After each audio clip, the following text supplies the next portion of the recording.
Assalamualaikum warahmatullahi wabarakatuh. Jumpa lagi di episode Kuliah Cerdas di PGSD FKIP UMS dengan saya, Bu Ika. Selamat datang teman-teman di mata kuliah Pendidikan IPA SD. Pada kesempatan kali ini kita akan belajar bersama tentang Olimpiade Sains Nasional IPA SD bagian Fisika. Salah satu topik yang dibahas pada OSN IPA bagian fisika adalah mekanika. Adapun lingkup materinya meliputi gerak benda, gaya, momentum, energi kinetik dan potensial, tekanan, dan gravitasi. Nah, pada kesempatan kali ini kita akan fokus membahas pada gerak benda. Materi pada gerak benda yang akan kita bahas meliputi definisi gerak, jarak, perpindahan, kelajuan, percepatan, dan grafik. Simak baik-baik ya. Konsep gerak. Suatu benda dikatakan bergerak bila kedudukannya berubah terhadap suatu acuan. Perhatikan ilustrasi berikut. Nah, seseorang sedang mengendarai mobil dari A ke B. Maka mobil dan orang dikatakan bergerak jika kedudukannya berubah terhadap suatu acuan. Nah, mana acuannya? Ya, betul. Acuannya adalah titik A. Selain itu, gerak bersifat relatif. Mengapa demikian? Nah, seseorang di dalam mobil ini dapat dikatakan bergerak dan dapat juga dikatakan tidak bergerak. Seseorang dikatakan bergerak jika dia berubah terhadap acuan, yaitu A. Tapi seseorang ini pun dikatakan diam atau tidak bergerak terhadap mobil karena posisinya tidak berubah terhadap mobil. Bisa dipahami? Nah, sekarang kita membahas tentang jarak dan perpindahan. Jarak merupakan panjang seluruh lintasan yang ditempuh oleh benda. Jarak merupakan besaran skalar, artinya dia hanya memiliki nilai saja. Adapun perpindahan merupakan perubahan kedudukan benda dalam selang waktu tertentu. Nah, perpindahan ini merupakan besaran vektor. Jadi, dia memiliki nilai dan arah. Kita perhatikan contoh berikut ini. Seseorang akan pulang dari kampus UMS menuju rumahnya di Boyolali. Nah, jarak tadi adalah panjang lintasan yang ditempuh. Nah, kita akan melihat lajur biru yang ditempuh. Nah, ini adalah panjang seluruh lintasan yang ditempuh dari UMS menuju Boyolali. Nah, sebetulnya ada 3 lintasan yang bisa ditempuh, yaitu lintasan pertama, kemudian lintasan kedua, ini melalui via Wonosari Pakis dengan waktu tempuh 55 menit. Kemudian yang ketiga adalah melalui jalan tol Salatiga Kertosono yang ditempuh dalam waktu 42 menit. Nah, adapun perpindahan itu adalah perpindahan ya. Perpindahan adalah kedudukan dari posisi awal ke posisi akhir. Nah, pada map ini bisa kita lihat dari garis hitam yang ditunjukkan pada gambar ini. Ya, jadi perpindahan dapat juga dikatakan lintasan terpendek yang ditempuh oleh suatu benda. Sekarang kita membahas tentang kelajuan. Kelajuan merupakan panjang seluruh lintasan yang ditempuh tiap satuan waktu. Nah, kelajuan ini adalah besar dari kecepatan dan merupakan besaran skalar, sehingga dia tidak memiliki arah. V atau kelajuan sama dengan S per T. Nah, di sini muncul kecepatan ya. Apa itu kecepatan? Kecepatan adalah perpindahan tiap satuan waktu ya. Kalau kecepatan dia memiliki arah. Ini untuk rumus kelajuan ya. V kelajuan sama dengan S, jarak dibagi waktu. Kecepatan bedanya dengan kelajuan. Kelajuan merupakan besaran skalar, sedangkan kecepatan merupakan besaran vektor. Adapun percepatan merupakan perubahan kecepatan persatuan waktu. Dengan persamaan A rata-rata sama dengan V2 min V1 per T2 min T1. V2 adalah kecepatan akhir, V1 kecepatan awal. Delta V adalah perubahan kecepatan dan delta T adalah perubahan waktu atau durasi waktu yang ditempuh oleh suatu benda. Nah, terakhir kita belajar tentang grafik perpindahan terhadap waktu. Untuk sumbu Y di sini mewakili jarak, yaitu X, dan pada sumbu X ini adalah waktu, mewakili waktu. Sehingga kita dapat membaca ketika seseorang bergerak dari posisi P ke posisi Q, kita lihat bahwa di sini ada perubahan kedudukan ya menuju sumbu X positif. Artinya dia bergerak ya ke arah sumbu X positif pada durasi waktu tertentu. Sedangkan pada posisi Q ke R kita lihat posisinya tidak berubah. Artinya benda ini diam pada selang waktu tertentu. Kemudian pada R ke S ya, benda juga mengalami pergerakan atau perubahan kedudukan ya sejauh 1 2 3 ya 3 skala selama selang waktu tertentu. Nah, kita lihat perbedaan antara PQ dan RS adalah selang waktunya ya. Semakin singkat, maka grafiknya semakin curam. Nah, berikutnya pergerakan terakhir adalah posisi S ke posisi T. Nah, di sini ditunjukkan bahwa benda bergerak menuju sumbu X negatif. Artinya dia bergerak berlawanan arah dengan gerakan semula ya. Adapun waktu yang ditempuh adalah sebesar delta T ini. Nah, apakah bisa dipahami teman-teman?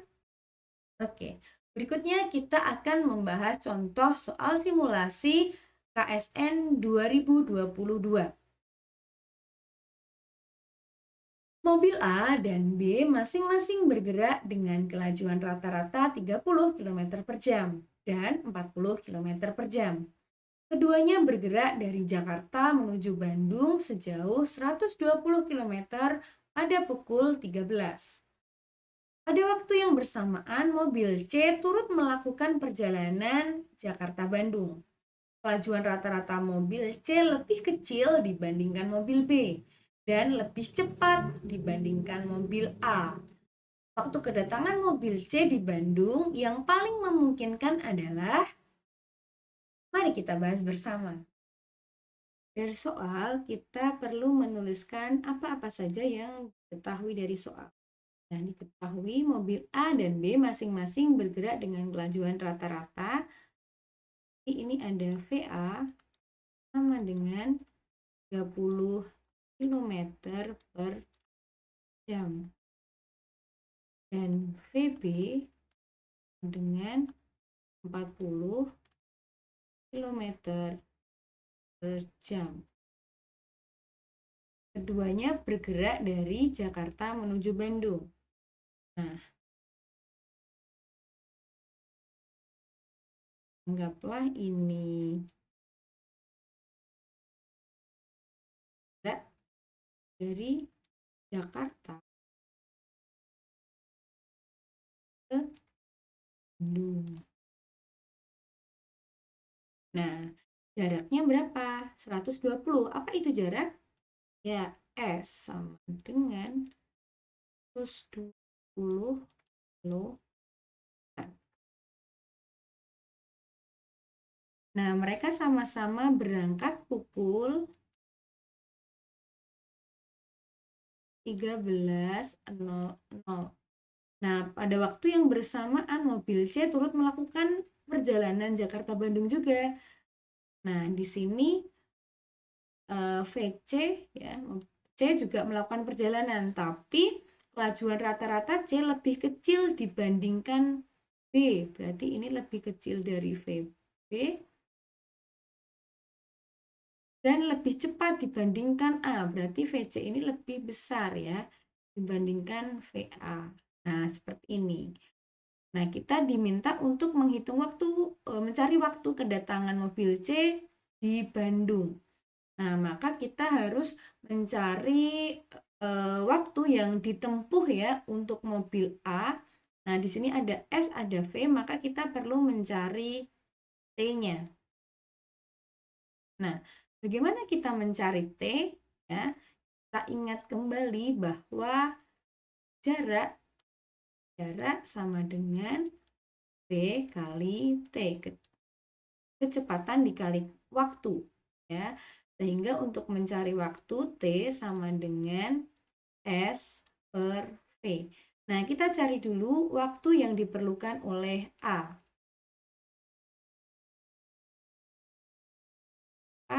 TA sama dengan S per TA sama dengan 120 per 30 ya, sama dengan 4. Nah, T satuannya apa? Jam. Berikutnya kita mencari waktu D.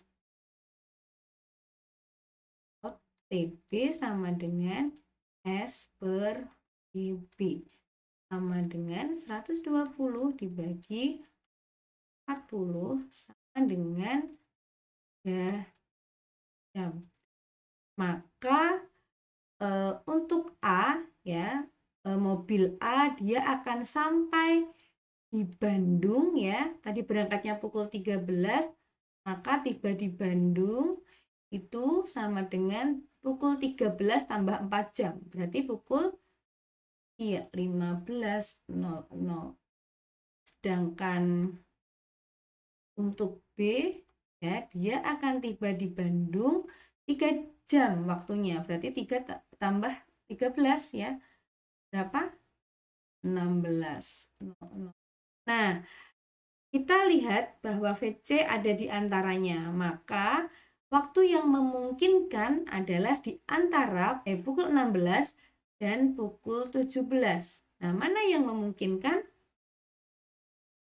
Iya, betul sekali. 16.30. Jadi jawabannya adalah 16.30. Waktu antara A dan B. Apakah ada pertanyaan? Oke, dapat dipahami ya. Contoh kedua, sebuah perahu terbawa arus sungai sejauh 100 meter dalam waktu 50 detik. Jika kemudian perahu bergerak dengan kecepatan V searah arus sungai, maka waktu yang dibutuhkan untuk menempuh jarak yang sama adalah 20 detik. Maka waktu yang dibutuhkan perahu untuk menempuh jarak 100 meter jika bergerak dengan kecepatan V berlawanan arah arus sungai adalah A 200 detik, B 100 detik, C 70 detik, D 30 detik. Mari kita bahas bersama. Oke, dari soal ini kita akan menulis yang diketahui dari soal dulu. Diketahui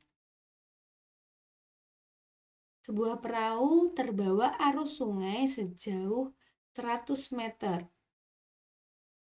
Jarak yang ditempuh S sama dengan 100 meter. Dalam waktu T sama dengan 50 detik atau 50 sekon. Kemudian ini posisi pertama ya. Kemudian di posisi yang kedua perahu berjalan kembali ya. Dengan V-nya adalah searah dengan arus. Arah arus dia menempuh jarak yang sama, berarti S-nya adalah 100 meter. Nah, sedangkan waktu tempuhnya adalah 20 detik atau 20 sekon. Nah, kemudian pertanyaannya adalah jika bergerak dengan kecepatan V berlawanan. Nah, V-nya berlawanan arah arus ya, maka T-nya berapa waktu yang ditempuh? Nah, mari kita selesaikan bersama-sama. Nah, untuk kasus seperti ini, maka kita harus mencari posisi yang pertama dulu. Kita akan mencari kecepatan arus dari sungai tersebut, ya. Sudah diketahui ST, maka untuk mencari kecepatan arus, ya, itu sama dengan S per T, ya, sama dengan 100 meter dibagi dengan 50 sekon. Jadi kecepatan arusnya adalah 2 meter per sekon. Nah, posisi kedua, perahu berjalan searah arus ya, maka kita akan cari dulu V-nya berapa. Ya, jadi di posisi yang kedua itu kita punya rumus S ya, sama jarak sama dengan V kali T. Nah, karena perahu bergerak searah arus kan kecepatannya bertambah ya, ada kecepatan arus plus kecepatan perahu. Nah, jaraknya sama, berarti S-nya 100 plus sama dengan V-nya adalah V perahu plus V arus kali waktunya. Maka 100 sama dengan V perahunya kita belum tahu ya, tambah V arusnya 2 kali waktu yang ditempuh 20 ya. Nah, ini bisa kita sederhanakan, jadi ini tinggal 5. Nah, 5 sama dengan VP plus 2, maka VP sama dengan 3 ya, 3 meter per sekon. Nah, yang ditanyakan adalah di posisi yang ketiga ya, dimana jaraknya sama, maka S sama dengan V kali T. Jadi 100 sama dengan V perahu plus V arus kali T. Nah, di sini dia perahunya melawan arus ya. Jadi 100 sama dengan V perahu, karena dia searah dengan searah gerakan, maka VP ini positif. Karena ini berlawanan arus ya, maka min VA kali T. Kita lanjutkan. Ini. Nah, maka 100 sama dengan VP-nya ya, VP-nya adalah 3 ya. 3 min V arus adalah 2 kali T. T-nya adalah ditanyakan ya. Jadi 100 sama dengan 1T. Nah, berarti T-nya adalah 100 sekon. Nah, temu teman-teman. Ya, jawabannya adalah B. Apakah bisa dipahami? Oke, selamat mencoba. Nah, terima kasih sudah menyaksikan dan menyimak video tentang OSN IPA SD bagian fisika. Sampai jumpa di materi-materi berikutnya. Semoga bermanfaat. Wassalamualaikum warahmatullahi wabarakatuh.